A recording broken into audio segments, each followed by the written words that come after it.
आगाज अहम खबर के साथ पीटीआई की दरखास्त मंजूर। लाहौर हाईकोर्ट का इलेक्शन कमीशन को पंजाब में इंतखाबात की तारीख देने का हुक्म।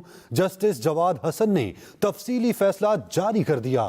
फैसले में कहा, इलेक्शन कमीशन गवर्नर पंजाब से मुशावरत के बाद फौरी तारीख का ऐलान करे। इस बात को यकीनी बनाया जाए असेंबली तहलील होने के बाद 90 रोज के अंदर इलेक्शन हो।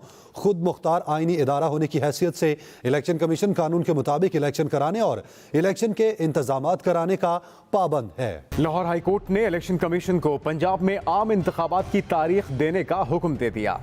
लाहौर हाईकोर्ट के जस्टिस जवाद हसन ने पंजाब में इलेक्शन की तारीख का ऐलान न करने के खिलाफ दरखास्तों पर समाअत की।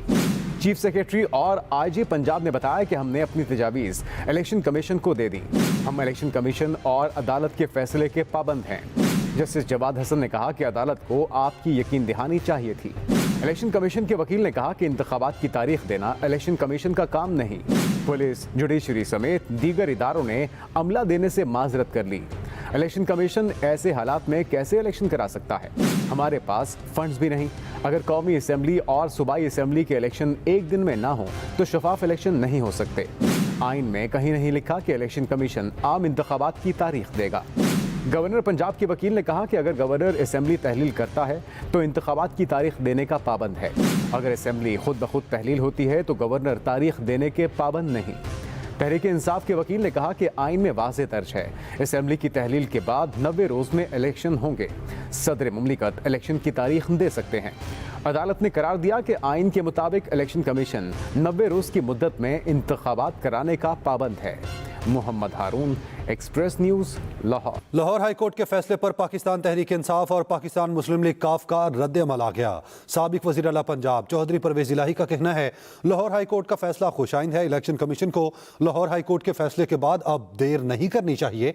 इलेक्शन कमीशन फौरी इलेक्शन शेड्यूल का ऐलान करे। दूसरी जानिब पीटीआई के रहनुमा हमाद अजहर कहते हैं, लाहौर हाईकोर्ट को सलाम पेश करते हैं, अदालत ने आज जमहूरियत को बचाया। फैसले बंद कमरों में नहीं, फैसले अवाम करेंगे, एहतसाब अवाम करेंगे और अवाम के पास अब ये जा चुका है।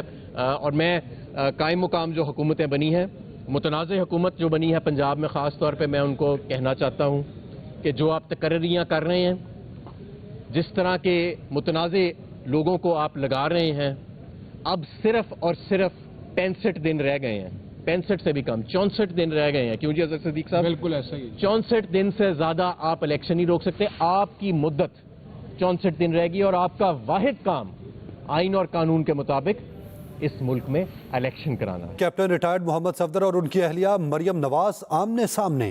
कैप्टन रिटायर्ड सफदर ने निजी टीवी को इंटरव्यू में इंकशाफ किया कि मरियम नवाज वजीर आजम बनती नजर नहीं आ रही। हमने वोट को इज्जत दो के बयानिया को बेइज्जत कर दिया।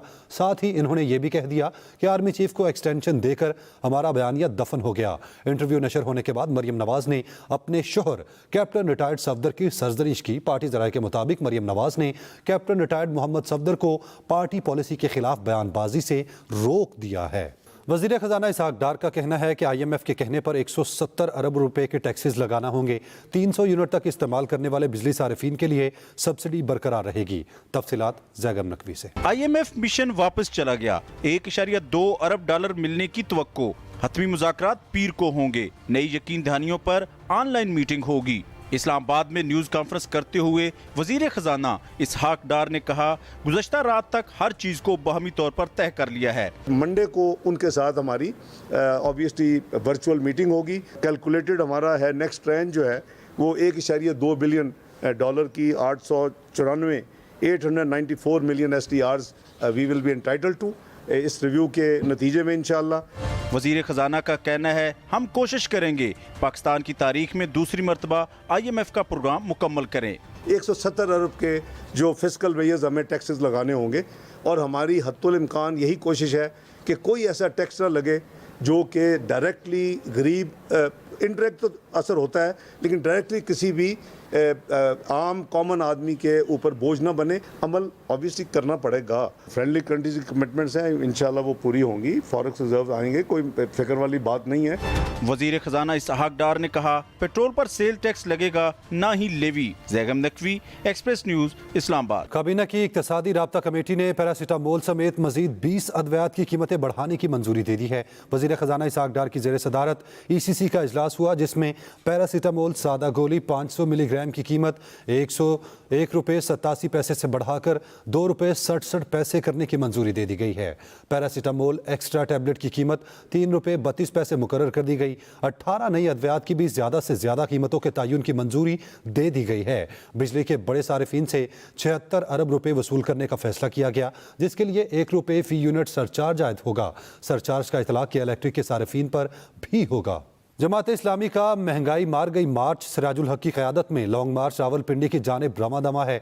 अमीर जमात इस्लामी सिराजुल हक ने कारकुनों से खिताब में कहा, गरीब अवाम मजीद कुर्बानियां नहीं दे सकती।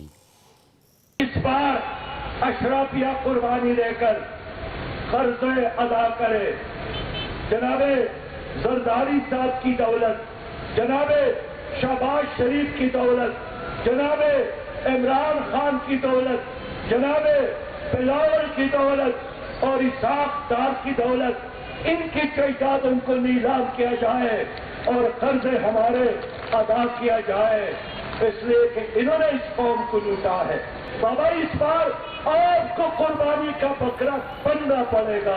चोलिस्तान जीप रैली में प्रीपेड कैटेगरी का मरहला मुकम्मल हो गया। फैसल शादी खेल ने सबसे कम वक्त में 225 किलोमीटर का फासला तय किया। शायकीन की खैमा बस्तियां आबाद, रंगारंग तकरीबात का सिलसिला भी जारी है।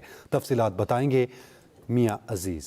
यह है रोहित चोलिस्तान, जहां जीप रैली ने मचा रखा है तूफान। खतरनाक रास्ते हैं और इन पर जारी है ड्राइवरों की महारत का इम्तिहान। कोई रह गया है पीछे और कोई मार रहा है मैदान। प्रीपेड कैटेगरी का पहला राउंड फैसल शादी खेल ने जीत लिया।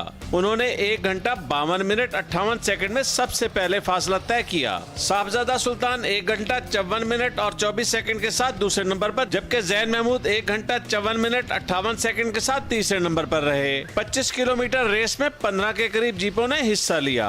इस साल डे 1 का ट्रैक बहुत तेज़ है और अच्छी गाड़ियां हैं। मेरा ख्याल काफ़ी तेज़ मुकाबला होने वाला है। उनके साथ आपका मुकाबला होता है तो वो भी एक एक चीज़ को नोट कर रहे होते हैं। आपकी गाड़ी की जो प्रिपेयर हुई है वो कैसे है, आप फिजिकली कैसे हैं, आपकी तैयारी कितनी है। ट्रैक जो है वो बहुत मुश्किल है। कोशिश हम यही करेंगे कि हम बाकी रेसेस को भी टफ टाइम दें। प्रीपेड कैटेगरी के फाते का ऐलान इतवार को होने वाले फाइनल राउंड के बाद होगा। जीप रैली में गैर मुल्की रेसर्स भी शरीक हैं। 9 कैटेगरीज के साथ रंगारंग तकरीबात भी जारी हैं। जीप रैली में जीत के लिए सब ड्राइवर पुरजोश हैं। मियां अजीज, एक्सप्रेस न्यूज, चोलिस्तान, बहावलपुर। साइंसदानों ने 161 किलोमीटर जमीन के नीचे नई तह दरियाफ्त की है। ये तह जमीन के 44% हिस्से का अहाता किए हुए है। यूनिवर्सिटी ऑफ टेक्सास के साइंसदानों के मुताबिक पकी हुई चट्टानों की नई दरियाफ्त होने वाली तह टेक्नोकिट प्लेटों के नीचे और मेटल के ऊपर वाले हिस्से में मौजूद है। ये खिता नरम तह तश्कील देता है, जिसके सबब ठोस चट्टानों की सिलें हरकत करती हैं। नई दरियाफ्त से ठोस चट्टानों की ज़ेरे ज़मीन हरकत को समझने में आसानी होगी।